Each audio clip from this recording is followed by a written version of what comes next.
Hey polish fans, it's Caroline again and welcome to another video here at Wildwind Lacquer. In today's video, we are doing my haul from Nailed It's Facebook customs that I got from their 9th Indiversary. Now they had 5 or maybe even 6 polishes that were going to be available. I ended up getting 3, so we're going to go ahead and take a look at each one and swatch them on my nails, which is why I have nothing on my nails right now. So let's go ahead and dig in. So the first custom that I got is a beautiful magnetic called Perfect Prism. This was a must grab for me. It has flakies, it's a magnetic. It is just absolutely beautiful. Those flakes are just jam-packed in here. You're seeing virtually the whole rainbow.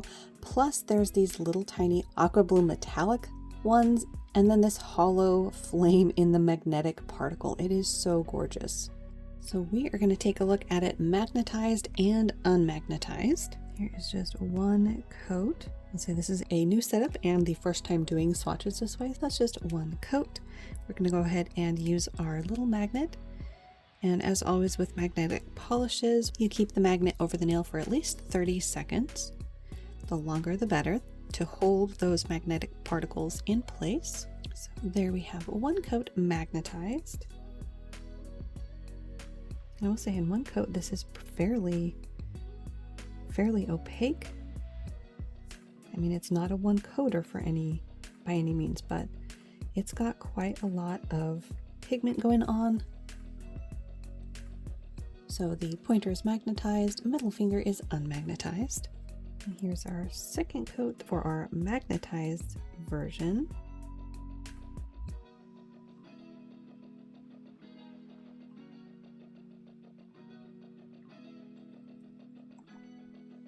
So there it is, 2 coats magnetized. It definitely deepens up that base color. And then here's a second coat unmagnetized.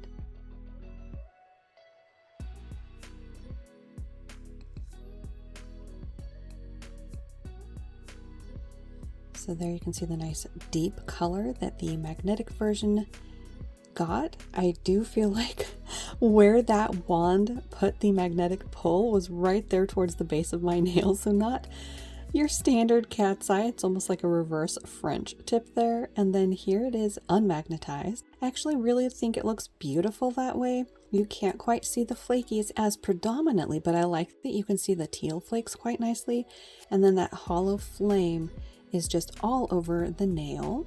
Then I have this neat 3D printed tool that is a version of the 30-pound magnet, the Horseshoe Magnet. We're going to go ahead and try this to do my ring finger.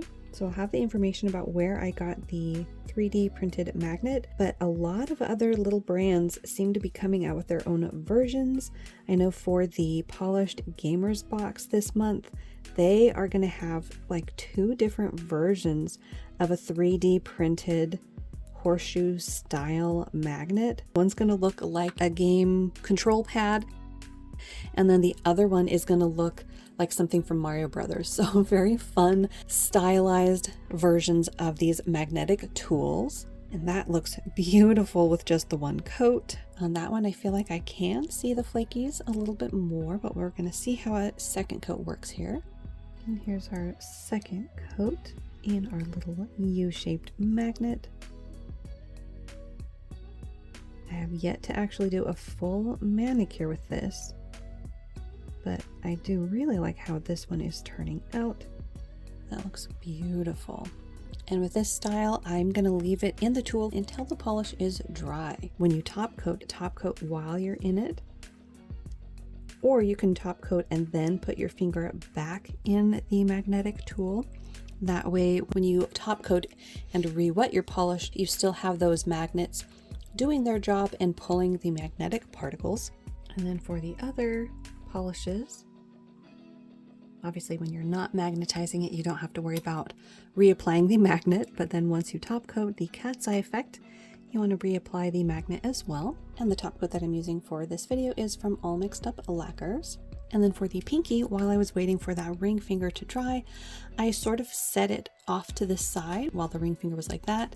So it's not really specifically magnetized in any particular way, but it is a little bit magnetized. So there we have the 4 different ways: cat's eye on my ring finger, unmagnetized on my middle finger, velvet effect on the ring finger, and then a somewhat velvetized effect, although the magnet was sort of at the tip of the nail. And of course, these are just a few ways that you can magnetize a polish or not, as I did in the middle. The second custom polish is Bite of Beauty. This one is a slightly like pinky off-white. It has a blue glow that does shift to purple. You can see that at the edge, and it has holographic flakes in it. Because of the light base color, I am going to try it over a couple of different colors. We're going to try it on its own, over white, over two different versions of a blurring base coat, and over a soft purpley pink. So here's one coat on its own.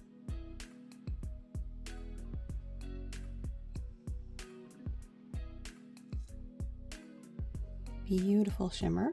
The white that we're going to try it over is from Color Club, Bonjour Girl, and I just did one coat.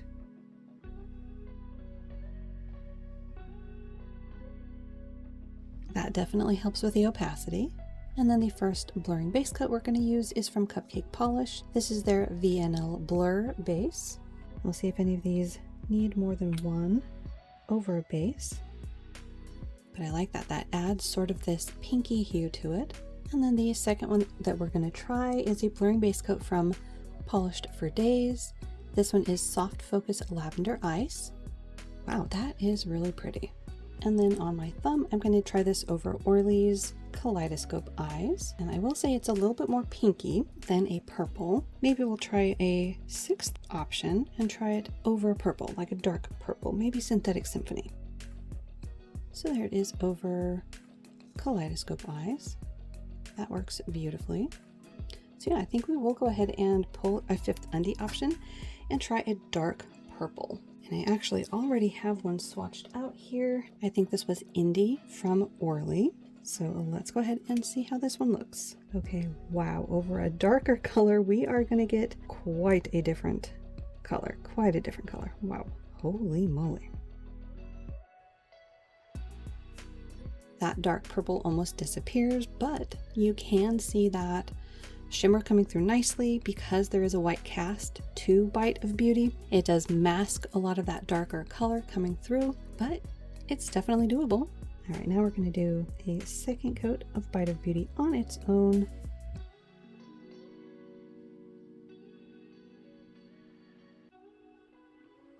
And building up our opacity and the shimmer. And I think that one coat over the white, which was Bonjour Girl from Color Club, I think one coat works nicely. But I am going to do a second coat over the blurring base coat from Cupcake just to see the difference, because I feel like the blurring base coat is adding quite a lot of pink to come through.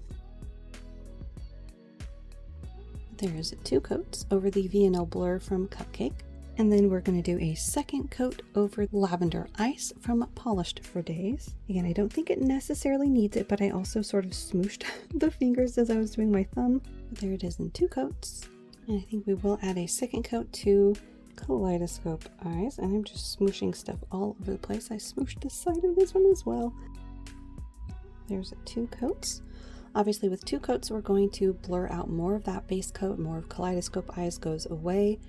But you can still tell the difference. There's a definite pinkness to this one underneath that blue glow. So there we have two coats on my pointer all on its own, two coats over Color Club's Bonjour Girl, two coats over Cupcake Polish's VNL Blur, and then two coats over Lavender Ice from Polished for Days.